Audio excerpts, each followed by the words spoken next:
ये पता है आप लोगों को कि छठ पूजा को इतना ज्यादा महानता क्यों दी जाती है? एकमात्र छठ पूजा ही ऐसा है जिसमें ना तो कोई पंडित लगता है, ना तो कोई पुरोहित लगता है, ना कोई वैदिक मंत्रों का उच्चारण होता है।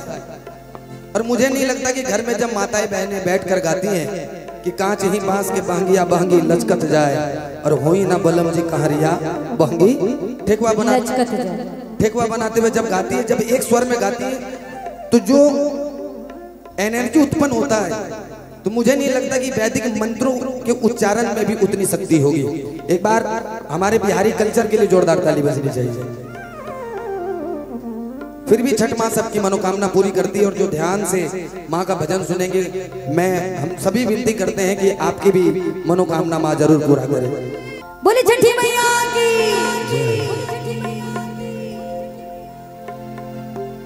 पहिले पहिले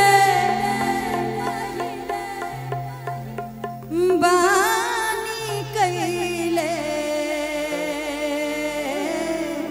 बाबा छठी मैया बरता तो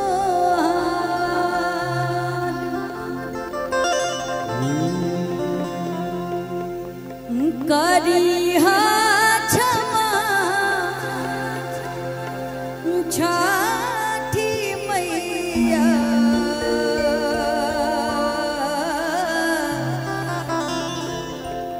भूल चुक गलती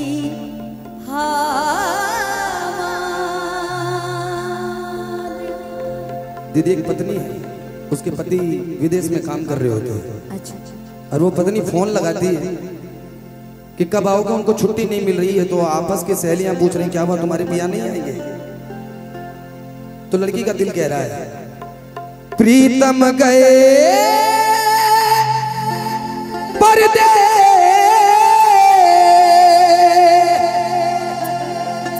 प्रीतम गए परदेस, दिल को दे गयो दा,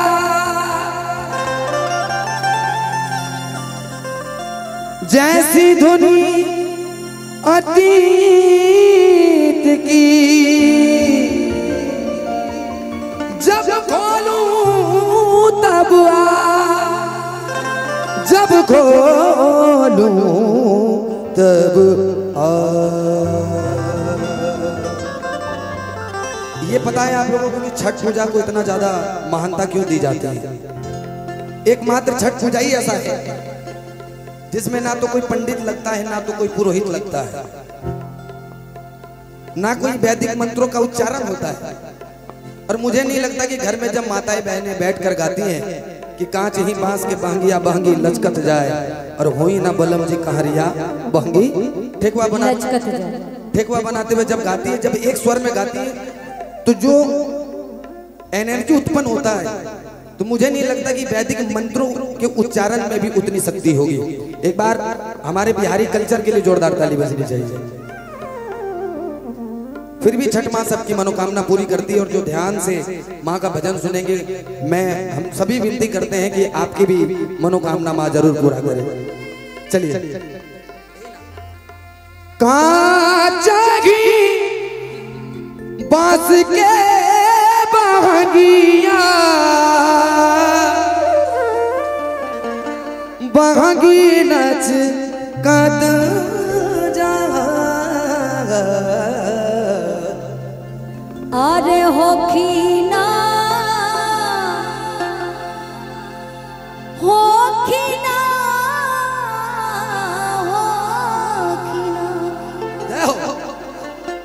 होखीना बलम जी सहैया बहंगी घाटे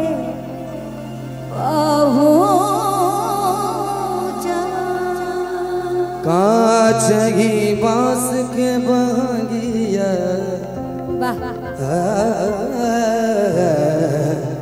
कांचगी बांस के बहंगिया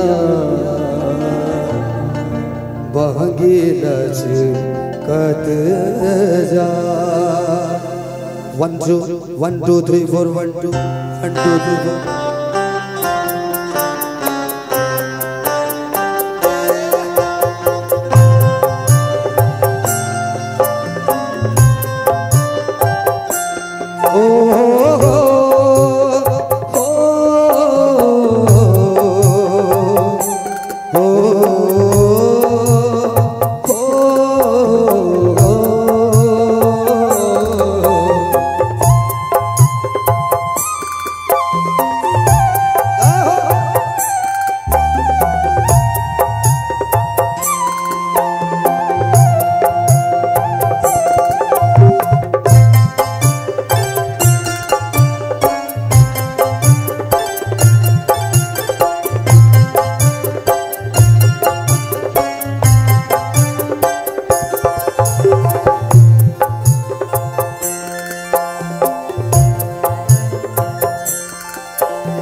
के बगिया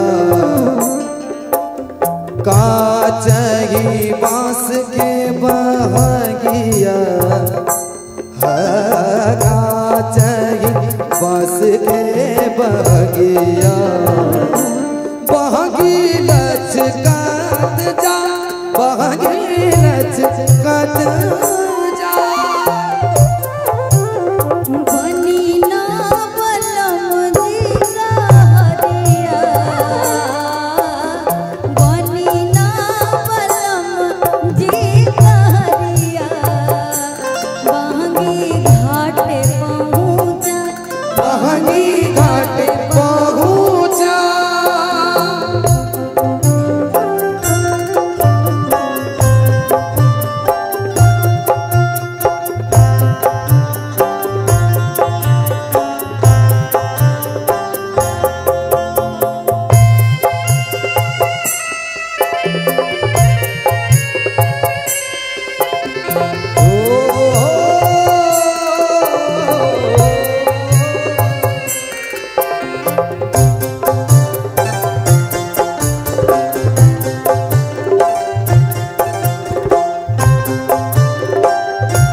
बनी ना बलम जी कहरिया बहंगी घाटे पहुँचा बहंगी घाटे पहुँचा बहंगी घाटे पहुँचा पहुँचा बहंगी घाटे पहुँचा बहंगी घाटे पहुँचा बहंगी लचकत जाए बहंगी लचकत जाए बहंगी घाटे पहुँचा बहंगी घाटे पहुँचा बहंगी घाटे पहुँचा बहंगी घाट पहुँचा बहंगी घाट बहंगी घाट बहंगी घाटे पहुँचा बहंगी घाटे पहुँचा बहंगी घाट पहुँचा बहंगी घाट बहंगी घाट बहंगी घाट पहुँचा। बोलिए छठी मैया की आदित्य गोई